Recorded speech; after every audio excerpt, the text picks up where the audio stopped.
Hello, and welcome to this episode of To the Point, where we sit down with public sector thought leaders to discuss the latest trends impacting government technology professionals and how they're working to solve today's most challenging priorities. I'm Chris Cruz, Public Sector Chief Information Officer at Tanium. And I'm Claire Bailey, the Public Sector Chief Security Advisor at Tanium. Today, we're sitting down with Dan Lohrmann. Dan is an internationally acclaimed cybersecurity expert, former State of Michigan technology leader, author, and current Field CISO for the public sector group at Presidio. And we're going to discuss building resilience through emerging technology solutions, cybersecurity maturity, IT hygiene, and mitigating vulnerabilities. Welcome back to the program, Dan. Thanks so much for having me, Claire. It's wonderful to be back with you and Chris, and looking forward to the conversation today. Fantastic. We are going to just jump right in. Dan, we're starting to see and have continued to see cyber hygiene priorities rise up once again at the federal level. From your perspective as a global cybersecurity leader, what are your thoughts on cyber hygiene and its criticality? What are we still missing? And then what's being overlooked?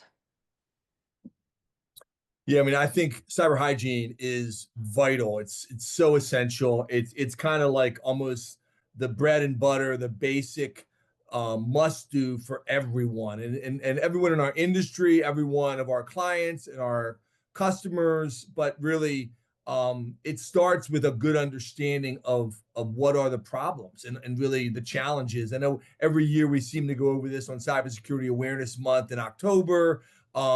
And we're all familiar with the basics. I'll just mention a few of them, and whether that be using multi-factor authentication. For many years it was two-factor authentication. Now it can be passwordless. But making sure we update our software, that we have patching that's robust, that we're training people on phishing scams and securing their Wi-Fi. Backing up data regularly and having a good backup strategy, making sure that the software like antivirus, anti-malware software is up to date and fresh and current and enabled, and then practicing safe browsing habits. So those are things we've been saying for years. As I think both of you know, before I worked with Presidio, I actually worked with a security awareness training company. So for me, this is kind of close to heart. I will tell you that, there's a big couple different things that are going on right now in the industry. I'll just mention that, people are talking about, should this really be, renamed almost like human risk management and not just security awareness training? Because everyone seems to know, they've been through a training class. It's kind of a check the box once a year activity.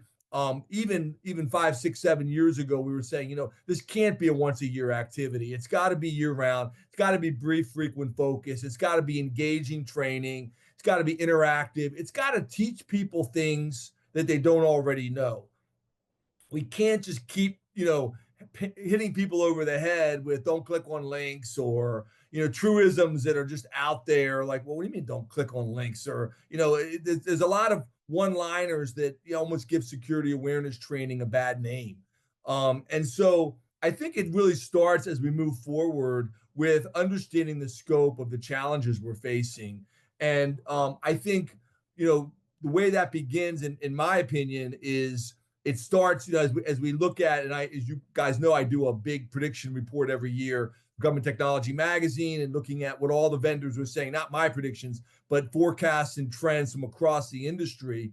And one term that I heard, a new term that I had never heard before, that I just learned recently, was called pig butchering. And say, what's pig butchering? It's actually literally fattening up a pig and then slaughtering them, or turkey for Thanksgiving. It's kind of horrid image in our mind. But the idea is that in the cyber world, that the bad actors are, kind of setting us up over a long period of time, not necessarily just like, a quick attack on ransomware, or quick, click on a link, they get into your network, they do something quickly. More and more, there's some of that as well, but there's a lot of people that are now going to take weeks, months, using AI, using very sophisticated technologies to slowly over time gain your trust, you maybe gain more access, with the goal of it may take them a month, it may take them multiple months, may take them a year. I've probably not seen that, but I've seen multiple months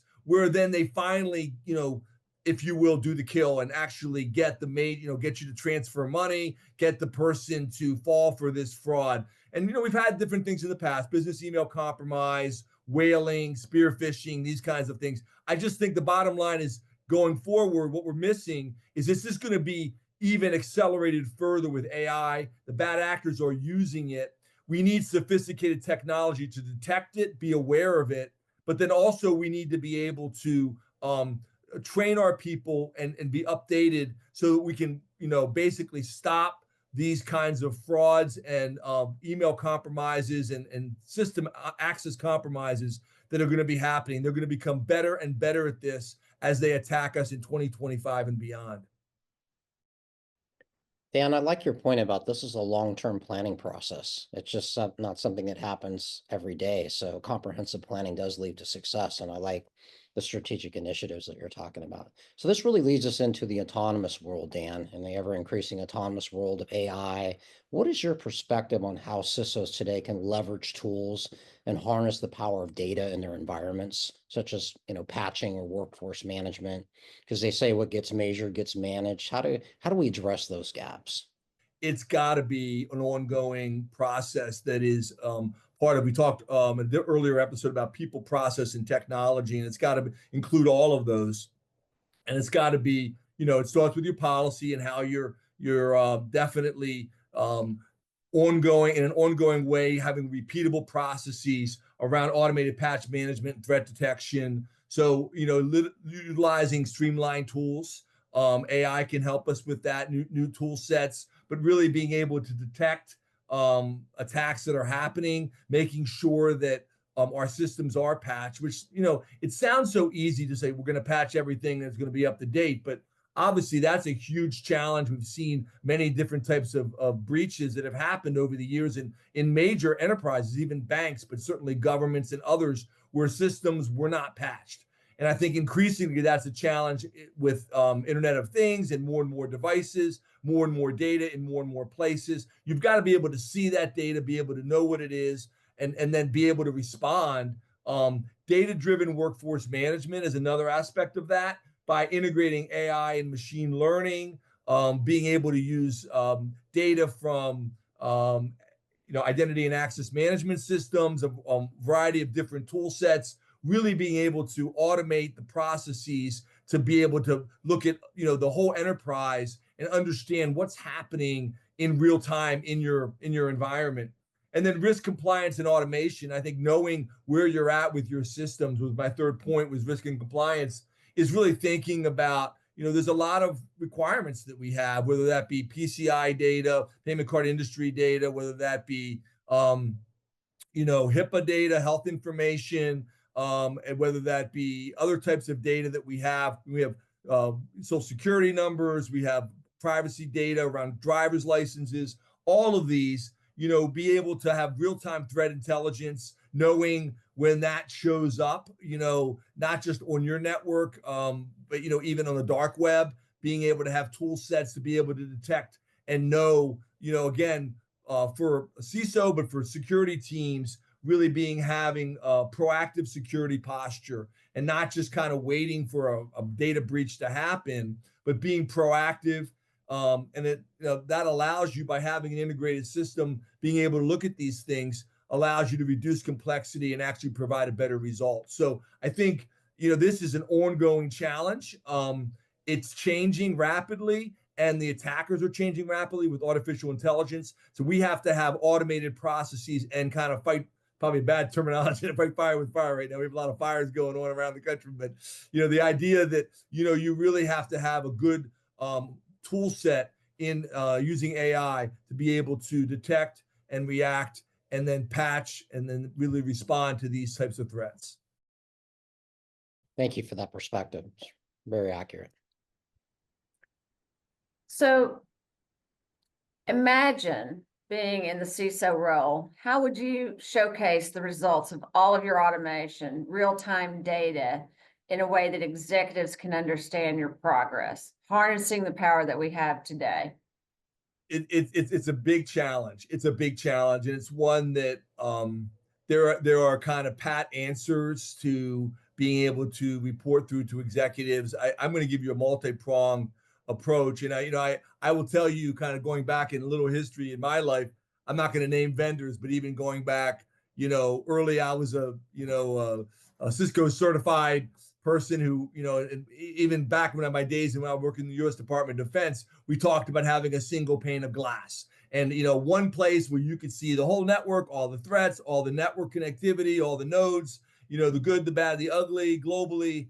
And honestly, we never got there. And that's almost like the holy grail today. I mean, I would love it if we could have a single pane of glass for everything that's going on every system and every network that's under our control, or even broader than networks we connect to, certainly when we're talking about supply chains and our vendor partners. And it's hard. It's a lot.